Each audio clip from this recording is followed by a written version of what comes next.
Kafka हिबिनो या फिर कहे काइजू नंबर 8। आखिर कितना पावरफुल है काइजू नंबर 8। एपिसोड 7 में आपने देखा होगा कि वाइस कैप्टन होशिना के सामने काइजू नंबर 8 थोड़ा फीका लगता है, पर हमें पता है वो बस इसलिए क्योंकि काइजू नंबर 8 काइजूस के अलावा किसी को नुकसान नहीं पहुंचाना चाहता। इस वीडियो को पूरा देखने के बाद आपको पता चल जाएगा कि काइजू नंबर 8 असल में कितना पावरफुल है। इस वीडियो में हम कवर करेंगे आखिर हिबिनो काफ्का ही क्यों चुना गया था, या फिर उसे ही क्यों काइजू पावर्स मिले, और हिबिनो काफ्का की काइजू नंबर 8 फॉर्म की एबिलिटीज और पावर्स के बारे में, और आखिर किस हद तक काफ्का लेवल अप करेगा, तो काफ्का को ही क्यों चुना गया था। ये केस थोड़ा सा ब्लैक लोर वाला है, जहाँ आस्था के पास जीरो मैजिक होता है, वो भी ऐसे वर्ल्ड में जहाँ मैजिक ही सब कुछ है। तो वो अकेला ही था जो एंटी मैजिक के लिए परफेक्ट था, और आखिर पावर भी उसे ही मिलेगी ना जिसके पास पहले से कोई और ना हो। और आखिर हिबिनो काफ्का हमारा मेन कैरेक्टर भी तो है। काफ्का के केस में भी यही बात है, एक बंदा खुद काइजू होकर खुद काइजू सूट पहने, फिर भी उसकी रिलीज की गई फोर्स सिर्फ 1% हो। इट प्रूव्स कि काफ्का के पास पहले से बिल्कुल कोई पावर नहीं थी, जिस वजह से उसे काइजू ने चुना हो। काफ्का आखिर कितना लेवल अप करता है और कैसे करता है अपने काइजू नंबर 8 फॉर्म में, फिर से एक बार कह दूं कि स्पॉइलर अलर्ट। तो काफ्का के मुंह में एक स्मॉल काइजू चला जाता है, जिसके बाद वो ह्यूमनॉइड काइजू बन जाता है। जिसके बाद हमने देखा था कि काफ्का के पास super human strength and abilities आ जाती है, और कुछ ही महीनों में काफ्का काइजू नंबर 8 फॉर्म को अच्छे से यूज करना सीख जाता है। पर एपिसोड 7 में जब काफ्का का सामना वाइस कैप्टन होशिना से होता है, तब हम काइजू नंबर 8 को पहली बार थोड़ा सा कमजोर देखते हैं। एपिसोड 8 में आपको देखने मिलेगा कि होशिना क्लोज कॉम्बैट में सच में कितना पावरफुल है, जिसके सामने काइजू नंबर 8 फीका लगता है, वो बस इसलिए क्योंकि काफ्का होल्ड बैक कर रहा था। चैप्टर 31 में जब डिफेंस फोर्स ने काइजू नंबर 10 को हराया था और सब काफी थक गए थे, तब एक जियांट मेटियोर जैसा इकट्ठा करता है। तब काफ्का अपने आप को रोक नहीं पाता और उस तरफ आगे चले जाता है। तब वाइस कैप्टन होशिना कहता है कि ये स्पीड कोई नॉर्मल इंसान की नहीं। जिसके बाद काफ्का हिबिनो सबके सामने काइजू नंबर 8 में ट्रांसफॉर्म हो जाता है और इस जियांट मेटियोर को अपनी पूरी ताकत से पंच करता है और डिफेंस फोर्स को बचा लेता है। तभी आशिरो मीना आ जाती है और कहती है हिबिनो काफ्का नहीं, काइजू नंबर 8, और इस तरह काफ्का पकड़ा जाता है। जिसके बाद डिफेंस फोर्स की मीटिंग में तय होता है कि मार दिया जाए या छोड़ दिया जाए, पर डिफेंस फोर्स के चीफ काफ्का हिबिनो को एक चांस देना चाहता है, क्योंकि नंबर 8 काइजूस काफी बढ़ गए हैं, और अगर वो लोग काइजू नंबर 8 की पावर्स को यूज कर पाए तो उन्हें काफी फायदा होगा। इसलिए चीफ इसाओ शिनोमिया काफ्का के साथ 1-on-1 लड़ते हैं और उसे टेस्ट करते हैं, जिसमें काफ्का को पता चलता है कि चीफ कितने ज्यादा स्ट्रॉन्ग है, और साथ ही वो काइजू नंबर 2 का सूट यूज करते हैं। जिसके बाद काफ्का की हालत काफी खराब हो जाती है और वो स्लोली ट्रांसफॉर्म होना शुरू कर देता है। पर तब काफ्का काइजू नंबर 8 फॉर्म में अपना कंट्रोल खो देता है और चीफ को बुरी तरह टक्कर देता है। इससे पहले कि वो चीफ को मार दे, काफ्का खुद ही अपना कोर डिस्ट्रॉय कर देता है और कहता है मैं काइजू नंबर 8 नहीं, काफ्का हिबिनो हूँ। इसके बाद चीफ काफ्का को एक्सेप्ट कर लेता है और फर्स्ट डिफेंस फोर्स यूनिट में भेज देता है, जहाँ किकोरू कमांडर नारुमी की असिस्टेंट है, क्योंकि चीफ एक स्ट्रॉन्गेस्ट यूनिट बनाना चाहता है। चैप्टर 45 में जब काइजू नंबर 9 फिर से काफ्का के सामने आ जाता है, तब काफ्का अपने आप को काइजू नंबर 8 में ट्रांसफॉर्म नहीं कर पाता,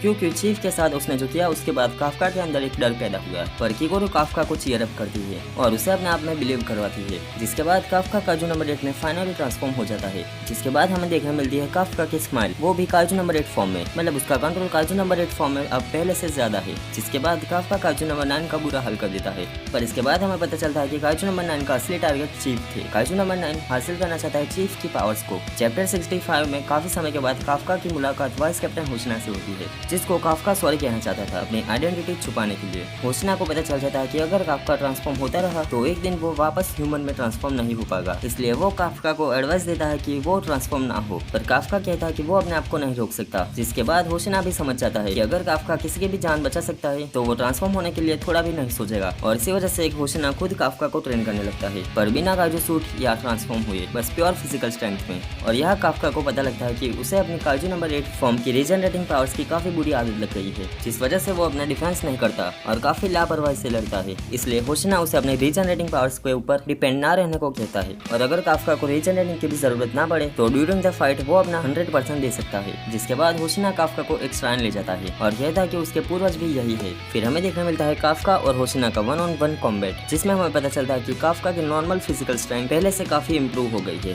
फिर काफ्का को फाइनली अपना फोन वापस मिल जाता है और वो उसे टर्न ऑन करने में थोड़ा नर्वस होता है, क्योंकि डिफेंस फोर्स 3rd यूनिट और बाकी सबको अब पता है कि काइजू नंबर 8 ही काफ्का है। पर फोन टर्न ऑन करने के बाद काफ्का को पता चलता है कि कोई उसे एक दुश्मन नहीं मानता, और इन पॉजिटिव मैसेजेस के बाद काफ्का की बात रेनो से होती है, जहाँ डिफेंस फोर्स 3rd यूनिट के सब लोग उसे थैंक यू कहते हैं उन्हें बचाने के लिए। इसकी वजह से ऑफकोर्स काफ्का के अंदर कॉन्फिडेंस आएगा एंड उससे ही पावर। चैप्टर 98 में काइजू नंबर 9 मीना आशिरो को बुरी तरह हरा देता है। जिसके बाद काफ्का इमीडिएटली उसकी ओर जाता है, पर जहाँ काफ्का है वहाँ 842 के बहुत सारे काइजूस आ जाते हैं, पर रेनो वहाँ आ जाता है और उन्हें संभाल लेता है और काफ्का काफका को कहता है वो मीना आशिरो को बचाने जाए। जिसके बाद हम देखते हैं kaiju number 8 versus kaiju number 9 की फाइट, जिसमें काफका होशिना कॉम्बैट स्टाइल यूज करता है क्योंकि अब काइजू नंबर 9 इसाओ शिनोमिया की मेमोरीज को एक्सेस कर सकता है, जो कि सबके लिए बहुत बड़ा डिसएडवांटेज है। और इसी वजह से मीना आशिरो भी आसानी से हार गई। पर मीना आशिरो जैसे सोल्जर जिस ओपोनेंट से हारी थी, उसी सेम ओपोनेंट को काइजू नंबर 8 टक्कर दे पा रहा होता है, जिसका मतलब यही है कि काफका ने काफी ज्यादा लेवल अप कर लिया है। और साथ ही ये बात तो मीना आशिरो की है। इसके आगे अभी चैप्टर्स नहीं आए तो हम आगे कुछ नहीं कह सकते। काफका को हॉस्पिटल में फर्स्ट टाइम काइजू बनने के बाद हमने देखा था कि काफका अजीबोगरीब शेप बना रहा था, जिसका मतलब यह है कि काइजू नंबर 8 अपना शेप भी चेंज कर सकता है, just like other number kaijus.